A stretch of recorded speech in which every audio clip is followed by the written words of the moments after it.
Hi friends, today you're watching a time-lapse video of me drawing Checkered Style Sylveon from Pokemon Unite in my art style. So what we're first doing is sketching out a wireframe. Without a wireframe, I will have no guide for where to do the line art and the art would look terrible. So that's why we do wireframes.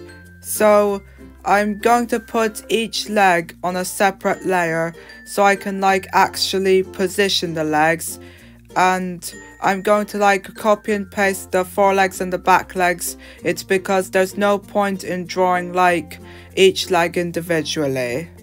So anyways, now we're going to do the ears, and I'm gonna copy and paste this ear over there so I can trace over it to make the other ear.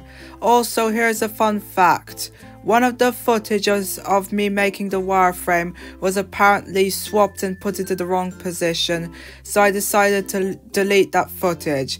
It doesn't really affect this Speedpaint video, it's because, well, it was only a minor thing, so don't worry about it.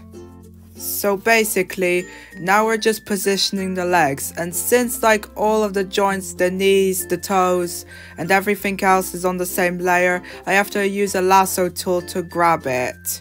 So I just copy and pasted that leg, and you get the point. So now we flip the Sylveon. It's because that's the angle that I wanted to face, and the reason why I drew it the other way, it's because I wanted the proportions to be right, so I used another Sylveon image as reference. So anyways, now we're just adding guidelines for the checkered patterns, and so now I'm doing the line art. So basically this needs little explanation as I'm just tracing over the image. So basically, as you watch me do the line art, I'll explain what my art style is. So basically, my art style is meant to be a blend between cartoony and realistic. We've got fur textures, and it looks realistic to an extent, but it also doesn't look like real life. So basically, for Sylveon in this art style, I took references from my previous Sylveon images, which in turn were designed off of images of foxes, since Sylveon are a species of canine Pokemon in the Pokemon world. So okay, now we're on the colors, and how I do this is use the lasso tool and use the paint bucket tool to fill it in very quickly. So basically, on my wireframe, not only is its purpose to make the art actually look good, it also indicates where the colors go. This is done by drawing lines where the colors should go, much like the lines that were drawn to show where the checkered patterns would go. Speaking about the checkered patterns, we're doing them now. So basically, what I do is take a color and lower the opacity and then use it. The lower the opacity was done, it's because when the checks overlap, they get darker, so I wanted to reflect that. So okay, now we're on to the shading, and how I do this is basically I get an airbrush tool, lower the opacity to 50%, and then I use it to shade. And also I gave the black and the white shades a bit of a tint, because it would look more appealing if they had a tint rather than being just flat out black and white.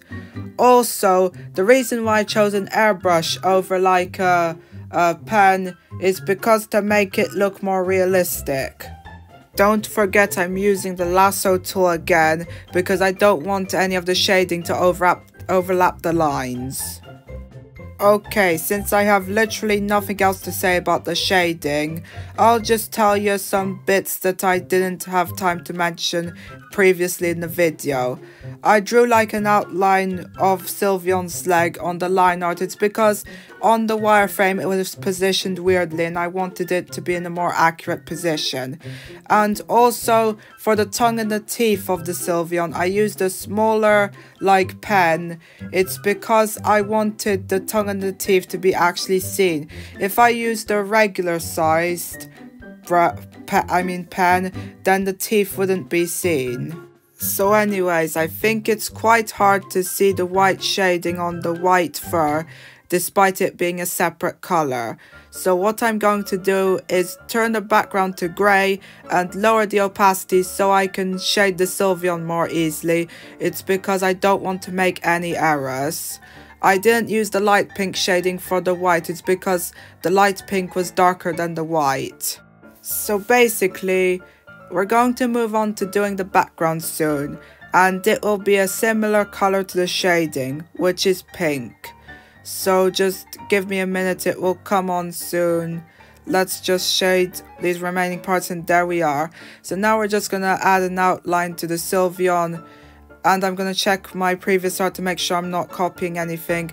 Now we're adding square shaped patterns, it's because this is Checkered Style Sylveon after all. And so anyways, time for the finished result. So this is how Checkered Style Sylveon looks like in my art style. Doesn't it look pretty? So anyways, I hope you enjoyed me explaining how I do this. Subscribe if you want more content of me drawing stuff in my art style. And it is anything, not just Pokemon. Anything I want. Goodbye everyone.